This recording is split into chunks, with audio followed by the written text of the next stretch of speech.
नेहा सोच रही थी कि आज खाने में क्या बनाऊं। तभी उसकी सास उसे कमरे में आवाज़ लगाकर कहती है, आज खाने में क्या बना रही हो। तो नेहा ने कहा, आप ही बता दीजिए मम्मी जी।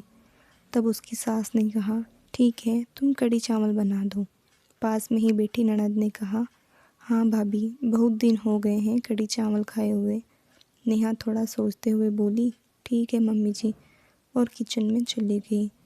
और किचन में जाकर मन ही मन सोचने लगी, मुझे तो कढ़ी चावल बनाना आता ही नहीं, मम्मी जी से ही पूछती हूँ। और फिर सोचती है, कहीं मम्मी जी यह ना कहे कि मुझे घर वालों ने खाना बनाना भी नहीं सिखा कर भेजा।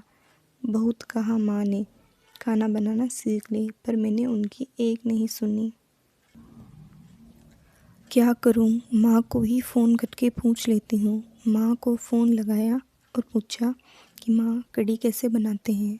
तभी पीछे से उसकी ननद पानी पीने रसोई में आ जाती है और सब सुन लेती है और जाकर अपनी माँ से कहती है कि भाभी को तो कढ़ी बनाना भी नहीं आता, वह तो अपनी माँ से पूछ पूछ कर खाना बनाती है।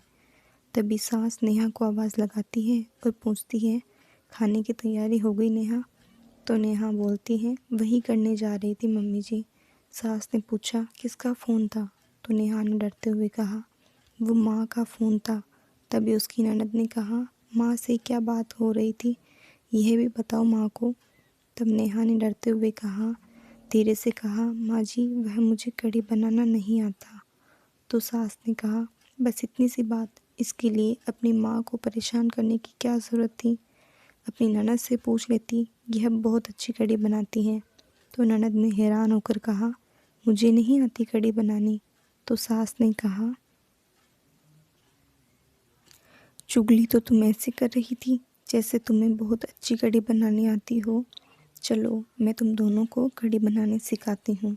सास के मुंह से यह बात सुनकर नेहा ने राहत की सांस ली और अपने आप को नई माँ मिलने पर भगवान का शुक्रिया अदा करने लगी।